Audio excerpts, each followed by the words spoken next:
So thank you for a chance to talk to the group today. I wanted to pick up where Dr. Merkel and Dr. Penyu left off, talking about how we can use the registry. And I wanted to focus today on the part that the patients are providing information about patient-reported outcomes and quality of life, and why these are so important to the registry. So the first question is, how do we measure the outcomes that are important to patients? And it may seem obvious, but the answer is to ask the patient, right? Ask us. And that's what the registry was built to do, to collect information, as Dr. Penyu said, directly from us.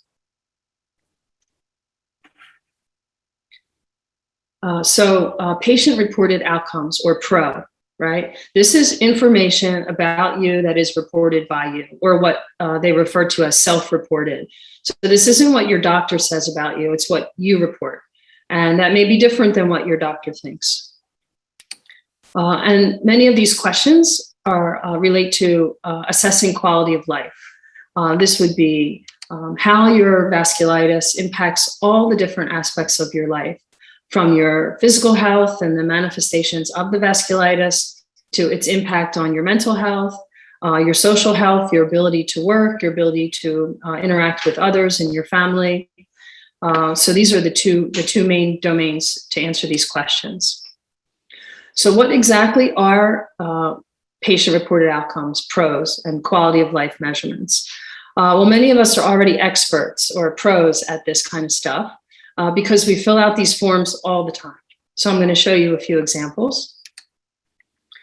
Here's an example. I'm sure many of you have done these. The question is, check off over the past month, how do you feel on a scale? In this case, it's 0 to 10. It could be 1 to 10 or 1 to 5, one end being worse, one end being best. And then you go in and you check off all these forms and they ask you.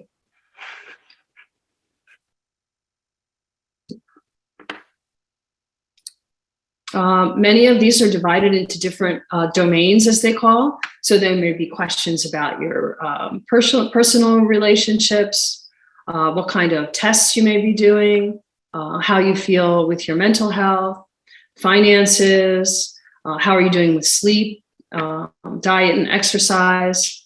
Many of the questions are about your medications. We fill all these out for the VPPRN. What medication are you on? Have you had any changes in your medication? Do you think there are any side effects from your medications? About your access to healthcare, whether it's impacting your work, your physical health, or any other thing.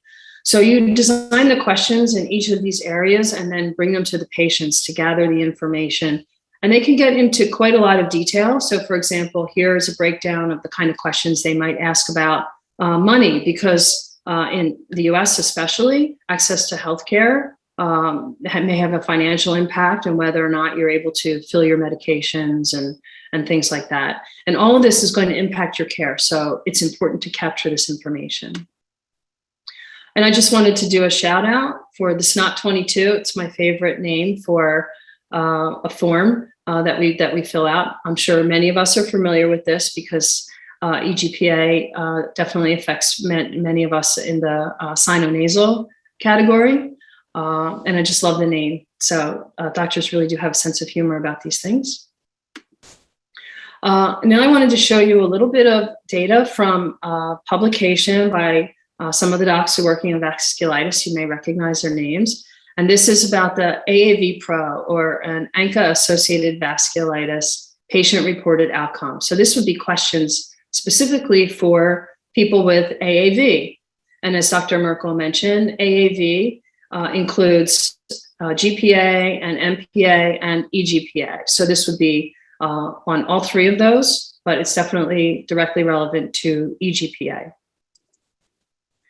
So the way that they do this is they develop questions, and this is an example of the questions related to organ-specific symptoms. And they will come and ask us, okay, if you're having any problems with your chest, your ears, your eyes, your sinuses, et cetera. And then you check off from mild to severe, et cetera. So this information is collected in all the different areas, like organs, systemic problems like fatigue, and joint pain, treatment side effects, etc.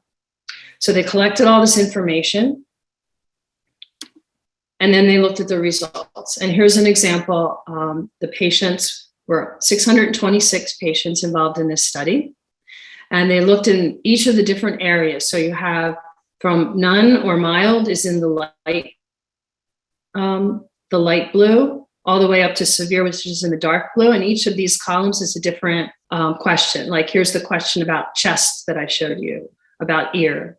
So you can see that one that jumps out at me right away, that there were a lot of patients that had reported moderate and severe problems, and that would be tiredness and fatigue. That's not a surprise to me to see that. So these were the symptoms. This was the scoring for difficulties with everyday life.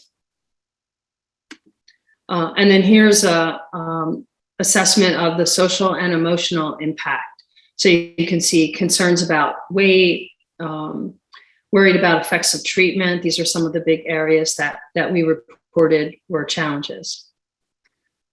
So then what do we do with all of this information? How do we use this information? So one example of how this information has been used is a study called, we call it the Journey, or the Journey to Diagnosis. And some of you may be familiar with this.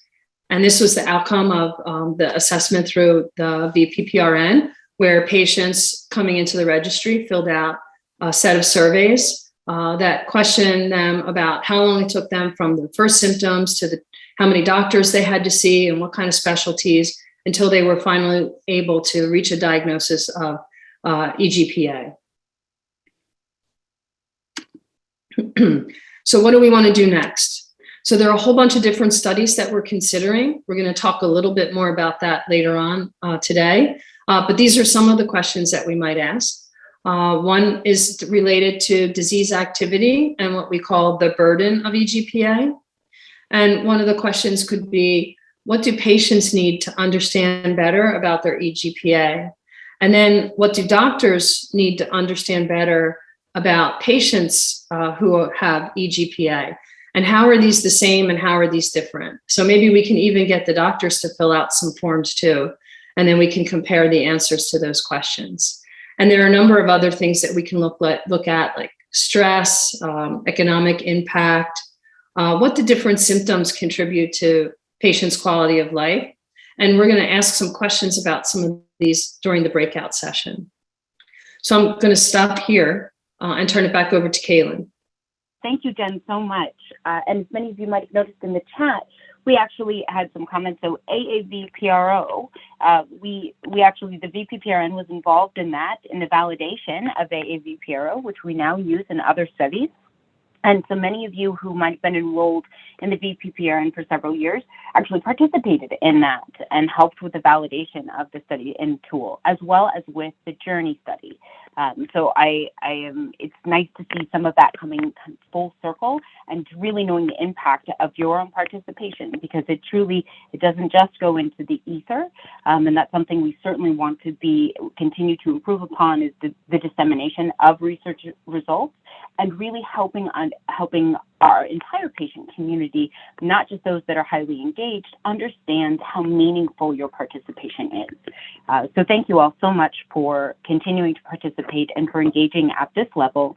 And hopefully as we move forward, we'll have lots of other opportunities to continue to expand and participate in engaging in research.